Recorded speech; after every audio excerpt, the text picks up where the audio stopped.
Bonjour Laurent Delandre. Bonjour. Vous êtes directeur associé au sein du cabinet Colorado, fondateur de l'Observatoire des usages et du digital. Vous avez travaillé comme consultant pendant 15 ans dans de grandes entreprises en France, à l'étranger. Et fort de cette expérience, vous publiez aujourd'hui Management de l'expérience client aux éditions Pearson. Donc un livre qui fait le tour de ce sujet qui est votre sujet de prédilection. Et cet ouvrage, il n'a qu'un objectif, je vous cite, sortir du prêt-à-penser en matière d'expérience client. Alors, pour commencer, à quoi ressemble ce prêt-à-penser? Quelles en sont les balises, on va dire? L'idée, c'est de se dire que l'expérience client, réussir une expérience client, c'est forcément s'appuyer sur des idées originales, c'est s'appuyer sur une connaissance intime de ses clients, c'est s'appuyer sur les capacités propres de son entreprise. Donc effectivement, il ne s'agit pas de faire comme les autres. Donc pour que ça marche, il faut s'éloigner des sentiers battus, ça c'est clair. Alors justement, vous déconstruisez ces idées reçues dans votre livre, c'est l'un des mérites de votre ouvrage. Par exemple, vous dites, le plus souvent, les marques recherchent une forte intensité relationnelle avec leurs clients, avec le potentiel de réachat que cela implique. Alors pourquoi est-ce que vous pouvez nous expliquer en quoi c'est une erreur stratégique? Voilà, ça c'est une des choses trappes les plus classiques en matière d'expérience client. On voit bien l'idée, être très présent dans l'esprit des clients pour qu'au moment où il y ait une intention d'achat, on se tourne vers l'entreprise en question. Voilà. Cela dit, quand on va écouter les clients, en fait, ils nous disent tout à fait autre chose, qu'ils sont saturés, qu'ils n'en peuvent plus, qu'ils sont sursollicités. Et donc, on est dans un hiatus entre ce que souhaite l'entreprise et ce que peuvent supporter les clients d'une certaine manière. À partir d'un certain moment, quand on atteint, le danger, c'est quand on atteint un point de sursollicitation, le client casse la relation.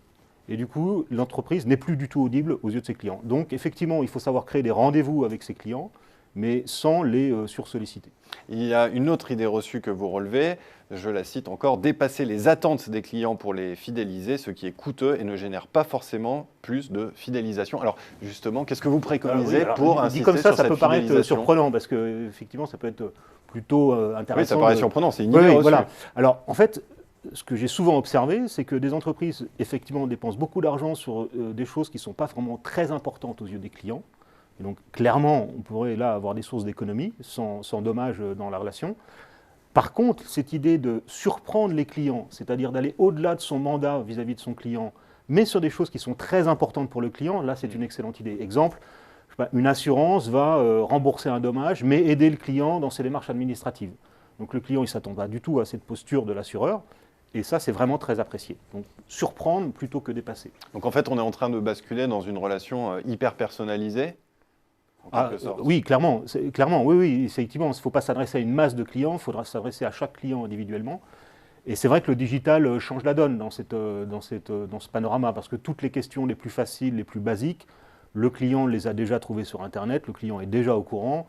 Donc effectivement, il faut s'adresser à ses clients de manière très personnalisée et contextualisée. Mais c'est intéressant parce que la tendance ces dernières années, on voit que les entreprises ont plutôt eu tendance à automatiser leur centre de relations clients. On a tous en tête les appels à nos fournisseurs d'accès Internet, à nos fournisseurs d'énergie. Est-ce qu'on peut dire que cette période, elle est révolue, c'était une véritable erreur de management? Non, enfin il y a un point d'inflexion. C'est-à-dire qu'à un moment donné, il a fallu faire face à de nombreuses demandes clients et il fallait bien des gens pour y répondre.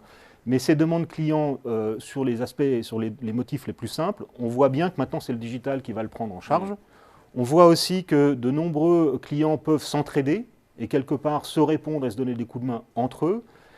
La responsabilité de l'entreprise maintenant, ça va être de plus en plus quand on sort de ces process digitaux plus courts, plus faciles, plus rapides pour les clients, avec moins d'interaction, quand le process digital trouve sa limite, et qu'on a un problème, à ce moment-là, il faut trouver des gens à qui parler dans l'entreprise, mais des vrais solutionneurs, pas simplement des gens qui sont chargés de répondre à des questions un peu bêtes, entre guillemets, mais des gens qui sont en capacité de prendre en charge le client et d'apporter une solution. Mais alors justement, c'est extrêmement important ce que vous êtes en train de dire, puisque les postes en général du côté de la main-d'œuvre qui sont en interface avec le client sont des métiers peu valorisés. Cela veut dire qu'il y a une exigence à revaloriser ces métiers, à mieux les rémunérer?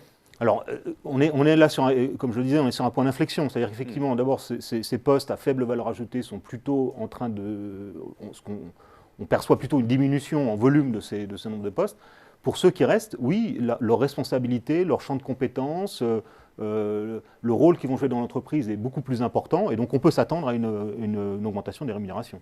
Dernière question, Laurent Deslandres. Pour une entreprise, comment mettre en place cette stratégie de relation client? C'est vraiment ne pas utiliser les méthodes qui sont généralisées, que l'on voit partout, sortir du prêt-à-penser. C'est ça votre Oui, je pense qu'il faut votre conseil conduire un principal? raisonnement marketing rigoureux, quoi. Il faut se poser les bonnes questions. Alors ça passe par plusieurs étapes. Il faut d'abord bien connaître ses clients, les observer, les écouter, s'intéresser à leur parcours, s'intéresser à leur vie subjective dans la relation avec la marque.